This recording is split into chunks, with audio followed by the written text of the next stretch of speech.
Gaza നഗര കേന്ദ്രത്തിലേക്ക് പൂർണ്ണമായ ഒരു കരയുദ്ധത്തിലേക്ക് ഇസ്രയേൽ കടക്കുമ്പോൾ, ഗാസയെ പൂർണ്ണമായും കാൽക്കീഴിലാക്കാൻ നെതന്യാഹു തന്ത്രങ്ങൾ മെനയുമ്പോൾ, ഗിദെയോന്റെ രഥങ്ങൾ രണ്ടാം ഘട്ടം ആരംഭിച്ചിരിക്കുന്ന ഈ സാഹചര്യത്തിൽ യമനിലേക്കും ഹൊദൈദ തുറമുഖത്തെ ചുട്ടരിക്കാനുള്ള ഒരു നീക്കത്തിലേക്കുമാണ് നെതന്യാഹു ചൂണ്ടുവിരൽ നീട്ടുന്നത്.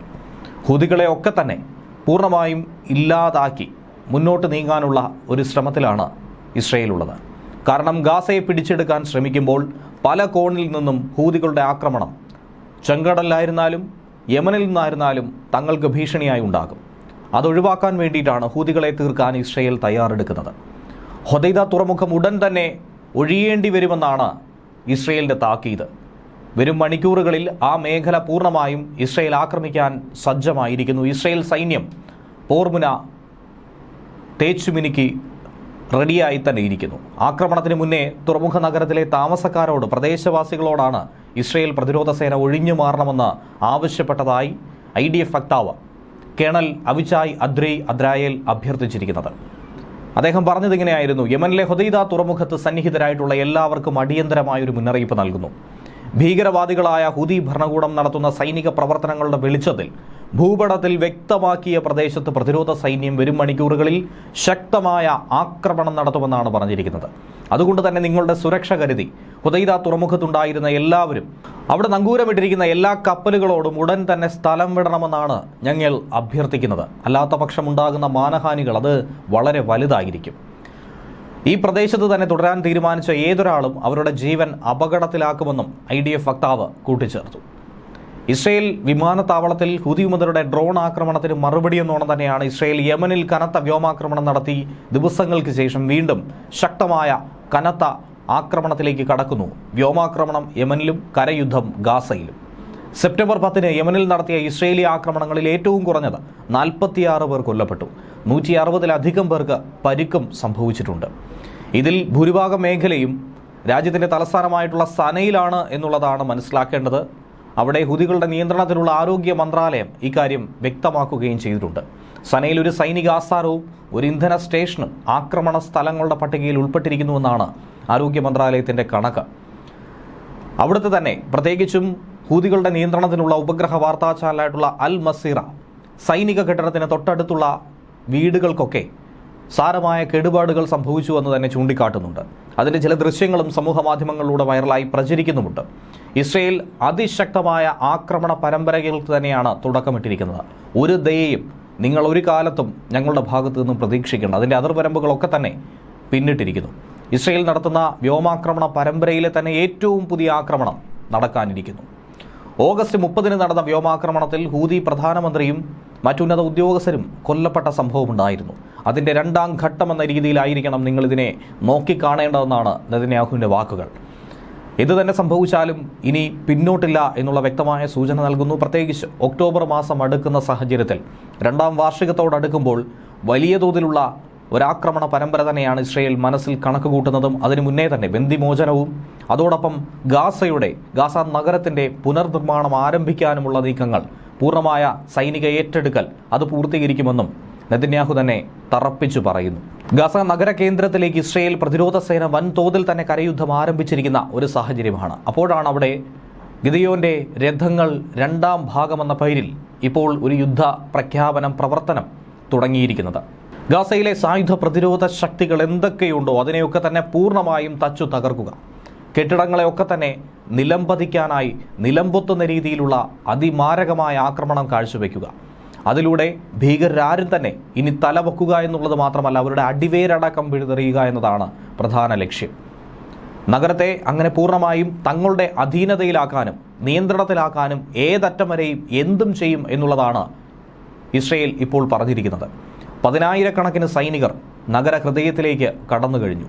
അതിശക്തമായ വ്യോമാക്രമണങ്ങൾക്കും മനുഷ്യാവകാശ പ്രതിസന്ധിക്കുമൊക്കെ ഇപ്പോൾ സാക്ഷ്യം വഹിക്കുകയാണ് ഗാസയിലെ സാധാരണ ജനങ്ങൾ. ആയിരക്കണക്കിന് ആളുകൾ പലായനം ചെയ്തുകൊണ്ടിരിക്കുന്നു. ഗാസ നഗരത്തിൽ കരയുദ്ധം ശക്തമാകുന്ന സാഹചര്യത്തിൽ ഹമാസിൻ്റെ പ്രധാന ആസ്ഥാനമായിട്ടുള്ള ഗാസ സിറ്റിയെ പൂർണ്ണമായും തങ്ങളുടെ അധീനതയിലാക്കാൻ, ആ നഗരത്തെ പൂർണ്ണമായും വീഴ്ത്താനായിട്ടുള്ള നീക്കങ്ങൾ ഇതിനോടകം തന്നെ ആസൂത്രണം ചെയ്ത് കഴിഞ്ഞിരിക്കുന്നു. വലിയ തോതിലുള്ള മനുഷ്യാവകാശ പ്രശ്നങ്ങൾ, പ്രതിസന്ധികൾ അവിടെ ഉണ്ടായിരിക്കുന്ന ഘട്ടത്തിൽ ഇസ്രയേൽ അന്താരാഷ്ട്ര രാജ്യങ്ങൾക്ക് മുന്നിൽ ഒറ്റപ്പെട്ടു നിൽക്കുന്ന സാഹചര്യത്തിൽ, ഖത്തറിൽ അബദ്ധവശാൽ ഒരു ആക്രമണം നടത്തി പ്രതിരോധത്തിലായിരിക്കുന്ന സാഹചര്യത്തിൽ ഇസ്രയേലിനെ ആരും തന്നെ അനുകൂലിക്കില്ല എന്ന നിലപാട് സ്വീകരിച്ചിരിക്കുമ്പോൾ ഒറ്റയാൾ പോരാട്ടമായി ഇത് പൂർത്തീകരിക്കാൻ തങ്ങൾക്ക് കഴിയുമെന്നാണ് പറഞ്ഞിരിക്കുന്നത്. നെതന്യാഹുവിൻ്റെ പുതിയ പ്രഖ്യാപനങ്ങൾ അത് ലോക രാജ്യങ്ങൾക്ക് തന്നെ ഇപ്പോൾ വലിയ ആശങ്ക തന്നെയാണ് ഉയർത്തിയിരിക്കുന്നത്. ഇതിനോടകം തന്നെ 16 പേർ കൊല്ലപ്പെട്ട് കഴിഞ്ഞു. 90-ലധികം ആളുകൾക്ക് പരിക്ക് സംഭവിച്ച വിഷയം. 3.5 ലക്ഷത്തോളം പലസ്തീനികളാണ് നഗരത്തിൽ നിന്നും ഓടി ഒളിച്ചത്. ഗാസയിൽ ഒക്ടോബർ 7 മുതൽ തടവിലായിരുന്ന 48 ഇസ്രയേൽ തടവുകാരിൽ 20 പേർ ഇപ്പോഴും ജീവിച്ചിരിപ്പുണ്ടെന്നാണ് കരുതുന്നത്. ആ 20 പേർക്കെങ്കിലും ഇനി മറ്റ് ആപത്തൊന്നും തന്നെ സംഭവിക്കാതെ ജീവനോടെ രക്ഷപ്പെടുത്തണമെന്ന ഒരാഗ്രഹം തന്നെയാണ്, ആവശ്യം തന്നെയാണ് ഇസ്രയേൽ ജനത പങ്കുവയ്ക്കുന്നത്. ആക്രമണം അതിശക്തമായതോടെ ഇവരുടെ ജീവനും ഇപ്പോൾ ഭീഷണിയുണ്ടെന്ന് വേണം കരുതാൻ. കാരണം ഇത്രയും നാൾ തുരങ്കങ്ങൾക്കുള്ളിൽ ഇവരെ ഒളിപ്പിച്ചിരുന്ന ഹമാസ് ഇപ്പോൾ തുരങ്കത്തിൽ നിന്നും പുറത്തേക്ക് കടന്നിരിക്കുന്നു.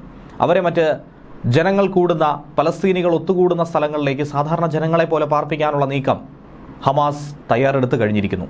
തടവുകാരുടെ കുടുംബങ്ങൾ കഴിഞ്ഞ രാത്രി തന്നെ നെതന്യാഹുവിൻ്റെ ഔദ്യോഗിക വസതിക്ക് മുന്നിൽ പ്രതിഷേധത്തിന് ഇറങ്ങിയപ്പോൾ തന്നെ ഇക്കാര്യം വ്യക്തമായതാണ്. ഹമാസ് അവരെ ഒരു മനുഷ്യ കവചമായി ഉപയോഗിക്കുന്നു. അതിനുള്ള സാധ്യത വളരെയധികം കൂടുതലാണെന്ന് അമേരിക്കൻ പ്രസിഡന്റ് തന്നെ ചൂണ്ടിക്കാട്ടിയതാണ്. അങ്ങനെയാണെന്ന് തെളിഞ്ഞാൽ എല്ലാ ഇടപാടുകളും അവരുമായി അവസാനിപ്പിക്കുമെന്ന താക്കീതടക്കം നൽകിയെങ്കിൽ പോലും ഹമാസിന് ഇതൊന്നും തന്നെ പുല്ലുവില കൽപ്പിക്കില്ല എന്ന് മനസ്സിലാക്കാം. ഗാസയിൽ ഇസ്രയേൽ നടത്തുന്ന സൈനിക നീക്കങ്ങൾക്കെതിരെ അന്താരാഷ്ട്ര സമൂഹം ഒറ്റക്കെട്ടായി തന്നെ നിൽക്കുന്നുണ്ട്. സ്ത്രീകളും കുട്ടികളും ഉൾപ്പെടെയുള്ള സാധാരണക്കാരെ ഇസ്രയേൽ കൊന്നൊടുക്കുന്നുവെന്ന ആരോപണം ശക്തമാക്കുന്നു. ഐക്യരാഷ്ട്രസഭയുടെ ചാർട്ടർ ലംഘിച്ചുവെന്ന് ആരോപിച്ചുകൊണ്ട് അറബ് ഇസ്ലാമിക രാജ്യങ്ങൾ ഇസ്രയേലിനെ ഒറ്റക്കെട്ടായി തന്നെ ചെറുത്തു നിന്നും തോൽപ്പിക്കാൻ ശ്രമിക്കുന്നു. UN-ൽ നിന്നും സസ്പെൻഡ് ചെയ്യണമെന്നടക്കം ആവശ്യപ്പെട്ട് കഴിഞ്ഞിരിക്കുന്നു. സെപ്റ്റംബർ 9 ഇസ്രയേൽ ഇതുവരെ ചെയ്തതിൽ വെച്ച് ഏറ്റവും വലിയൊരു അബദ്ധം, ഖത്തറിൻ്റെ തലസ്ഥാനമായിട്ടുള്ള ദോഹയിൽ ഇസ്രയേൽ ആക്രമണം നടത്തി. അതിന് പിറകെയാണ് ഈ ആവശ്യം കനപ്പിച്ചത്. ആക്രമണത്തിൽ ഒരു ഖത്തർ സുരക്ഷാ ഉദ്യോഗസ്ഥൻ ഉൾപ്പെടെ 6 പേരാണ് കൊല്ലപ്പെട്ടത്. ഈ ആക്രമണം ഹമാസ് നേതാക്കളെ ലക്ഷ്യമിട്ട് ഇസ്രയേൽ നടത്തിയെങ്കിൽ പോലും അത് ഫലവത്തായില്ല എന്ന് വേണം മനസ്സിലാക്കാൻ.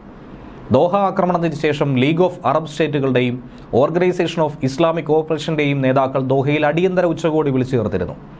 ഉച്ചകോടിക്ക് ശേഷം പ്രസ്താവന പുറത്തിറക്കി ഇസ്രയേലിനെ ഐക്യരാഷ്ട്രസഭയിൽ നിന്നും സസ്പെൻഡ് ചെയ്യാനുള്ള നടപടി അംഗരാജ്യങ്ങൾക്കിടയിൽ ഏകോപനമുണ്ടാക്കണമെന്ന് ആവശ്യപ്പെട്ടു. ദോഹയിലെ ഇസ്രയേൽ ആക്രമണത്തെ തീവ്രവാദപരമായ ശത്രുതയുടെ അപകടകരമായ വർധനവെന്ന് വിശേഷിപ്പിച്ചാണ് അറബ് ഇസ്ലാമിക നേതാക്കൾ രംഗത്ത് വന്നത്. ഇസ്രയേലിനും ഹമാസിനും ഇടയിലുള്ള സമാധാന ചർച്ചകൾക്ക് ഖത്തർ പ്രധാന വേദി ആയതുകൊണ്ട് തന്നെ ഈ ആക്രമണം സമാധാന ശ്രമങ്ങളെ ദുർബലപ്പെടുത്തുന്നതാണെന്ന് നേതാക്കൾ തന്നെ പറഞ്ഞു. അന്താരാഷ്ട്ര നിയമലംഘനങ്ങളും ഇക്കൂട്ടത്തിൽ ഇസ്രയേൽ നടത്തി കഴിഞ്ഞിരിക്കുന്നു. ഈ ആക്രമണങ്ങളുടെ പശ്ചാത്തലത്തിൽ ഇസ്രയേലുമായിട്ടുള്ള നയതന്ത്രപരവും സാമ്പത്തികവുമായ ബന്ധങ്ങൾ പുനഃപരിശോധിക്കണമെന്നും ഉപരോധങ്ങൾ ഏർപ്പെടുത്താനും ആയുധങ്ങളും മറ്റും സാധനങ്ങളും വിതരണം ചെയ്യുന്നത് അവസാനിപ്പിക്കാനും ഉച്ചകോടിക്ക് ശേഷം പുറത്തിറക്കിയ പ്രസ്താവനയിലൂടെ രാജ്യങ്ങളോട് ആഹ്വാനം ചെയ്തു കഴിഞ്ഞിരിക്കുകയാണ്. ഇസ്രയേൽ പലസ്തീൻ ജനതയ്ക്കെതിരെ വംശഹത്യ നടത്തുകയാണെന്ന് പല രാജ്യങ്ങളും ആരോപിക്കുന്നു. UN secretary general Antonio Guterres ഖത്തറിന്റെ പരമാധികാരത്തിന്മേലുള്ള ഗുരുതരമായ ലംഘനമായി ദോഹ ആക്രമണത്തെ നോക്കിക്കാണുന്നു. ഖത്തർ പ്രധാനമന്ത്രി ഷെയ്ഖ് മുഹമ്മദ് ബിൻ അബ്ദുൾ റഹ്മാൻ അൽ താനി ഈ ആക്രമണത്തെ സ്റ്റേറ്റ് ഭീകരത എന്ന് വിശേഷിപ്പിച്ചു. റഷ്യയും ഈ ആക്രമണം അന്താരാഷ്ട്ര നിയമ ലംഘനമായി ചൂണ്ടിക്കാട്ടിയിരുന്നു.